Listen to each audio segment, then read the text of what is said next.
आं दिनैहाय देवरगाव हायार सेकेन्डारियाव नुजाफैनानै खुब गोजोननाय मोन्दों आरो मर्निं प्रेयार टाइमाव आं मोनफैबाय।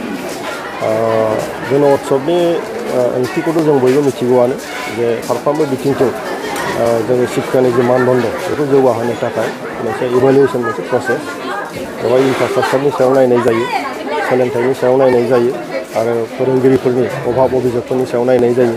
गासैबो बिथिङाव बेखौ मोनसे इभालुएसन खालामनानै सरकारनो मोनसे साजेसन होनाय जायो जे नैबे स्कुलावहाय नैबे माने इन्स्टिटिउसनावहाय नैबे माने गोनांथि दङ, नैबेखौ आरोबाव सोलोंनांगौ दङ होननानै।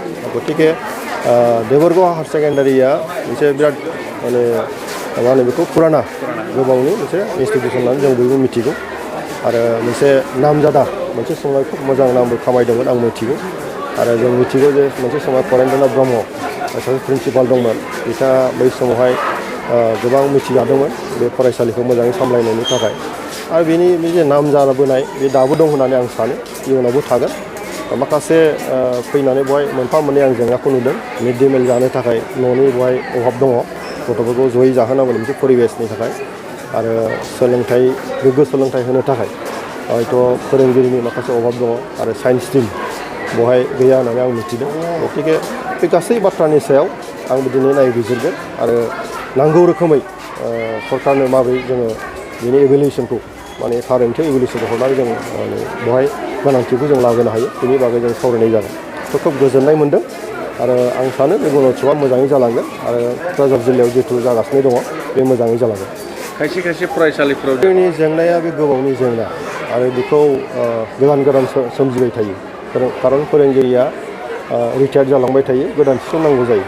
गतिके बे एसे नेभार एन्डिं मोनसे प्रब्लेम आरो बे। खिन्थु जोङो सरकारफ्रा नाजाबाय थानाय जादों जे बोरैबा जोङो थोजासे फोरोंगिरि होनो हायो आरो बोरैबा साबसिनै जोङो थोजासे फोरोंगिरि होनानै जोङो माने गोग्गो सोलोंथाइखौ जों होनो हायो। गतिके आसाम सरकाराबो बेनि मोनसे प्रसेसखौ लाबाय थानाय जादों आरो बिटिआर सरकार हिसाबै आसामनि सिङावनो दङ। गतिके सोलोंथाइखौ प्रायरिटि होनानै आसाम सरकार बिटिआर सरकाराबो दिनै नाजाबाय थानाय जादों। दिनैहाय टेट फरिखानि होनानै टिचारफोरखौ गोग्गो टिचार जाहाथे थिसननो हायो बिनि प्रसेसबो खालामबाय थानाय जादों आरो बेजों मोनफा पार्ट माने मोनसे थोरफोयै जोङो फोरोंगिरि थिसननायनि जे हाबाफारि बेखौ लाबाय थानाय जादों। नंगौ मोनसे समावहाय एसे गोबावबो जायो माखासे प्रसेसनि थाखाय, दाबो सिंगेल टिचार गोबां दङ, गोबाङा जोंहा साइन्स टिचार जों दाबो थिसनजोबनो हायाखै, बे बाथ्राया नंजोबगौ। खिन्थु बेखौ दिनै हठात सानसेयैनो फोजोबनो हागोन बेबो नङा। गतिके सरकारा मोनसे साननाय दङ, बे खालामनो हायो, बेखौ बोरैहाय जोङो थाबैनो फोजोबनो हायो बेनि प्रक्रियाखौ दिनै सरकारा खालामगासिनो दङ।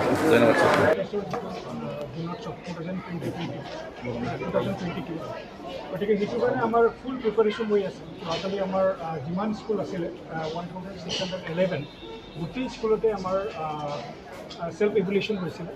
তাৰপিছত আজি আমাৰ যিহেতুকে গোটেই স্কুলত এতিয়ালৈকে আমি যিটো ৰিপৰ্ট পাইছোঁ আৰম্ভ হৈছে। গতিকে আমাৰ টোটেল এই যিটো গুণোৎসৱ এই গুণোৎসৱত 1,23,441 ষ্টুডেণ্টছ আমাৰ ইয়াতে ইনভলভ হ'ব। অৱশ্যে ইয়াতে কিছু এবচেণ্ট হ'ব পাৰে, যোৱাকালি বহুত ষ্টুডেণ্ট এবচেণ্ট হৈছিলে, তথাপিতো আজি হয়তো মানে যিটো ষ্টুডেণ্টবিলাকৰ যিটো মানে প্ৰেজেণ্ট সেইটো আমি বেছি হ'ব বুলি আমি ভাবিছোঁ। কাৰণ আমি যোৱাকালি কিছুমান প্ৰিন্সিপালবিলাকক আমি কৈছিলোঁ বা হেড অফ দ্য ইনষ্টিটিউশ্যনসকলক আমি কৈছিলোঁ যে এটলিষ্ট যিকেইজন এবচেণ্ট হৈছিলে তেওঁলোককো আহিবৰ কাৰণে মানে ইনষ্ট্ৰাকশ্যন এটা দিব লাগে বুলি। গতিকে আমি ভাবিছোঁ যে ধুনীয়াকৈ হ'ব, আমাৰ কোনো প্ৰব্লেম নাই। যিহেতুকে আমাৰ এক্সটাৰ্নেল ইভেলুৱেটৰ আমাৰ যথেষ্ট আমাৰ ৰিজাৰ্ভতো আছে, ইনকেছ যদি কোনোবা আহিব নোৱাৰে। কিন্তু এতিয়ালৈকে মোৰ তাত কোনো এটা ৰিপৰ্ট অহা নাই যে কোনো মানে স্কুলত এক্সটাৰ্নেল ইভেলুৱেটৰ যোৱা নাই। গতিকে আমাৰ ইয়াত আমাৰ ষ্টেটৰ পৰাও আহিছে, যেনেকৈ আমাৰ IAS অফিচাৰ আহিছে বা IPS অফিচাৰ আহিছে বা SS অফিচাৰ আহিছে আৰু অহাকালি মিনিষ্টাৰো অহাৰ কথা, কিন্তু এতিয়ালৈকে আমি কনফাৰ্মেশ্যন কিন্তু এতিয়ালৈকে পোৱা নাই। বা আমাৰ যেনেকৈ আমাৰ ৰাজ্যসভাৰ সাংসদ আমাৰ নাৰ্জাৰী ছাৰ এই বিদ্যালয়তে আহিছে আজি। গতিকে তেখেত এক্সটাৰ্নেল ইভেলুৱেটৰ হিচাপত আহিছে আৰু আমাৰ বহুতো EM আছে, তেওঁলোকেও নিজাববীয়াকৈ গৈছে। আমিও তেওঁলোকক এল'কেশ্যন কৰিছিলোঁ, তেওঁলোকে যেনেকুৱা ধৰণৰ বিচাৰিছিলে ঠিক তেনেকুৱা ধৰণে আমি স্কুল আমি এল'কেট কৰি দিছোঁ আৰু আমাৰ MLA ছাৰসকলো আছে, গতিকে তেওঁলোকেও কৰি আছে।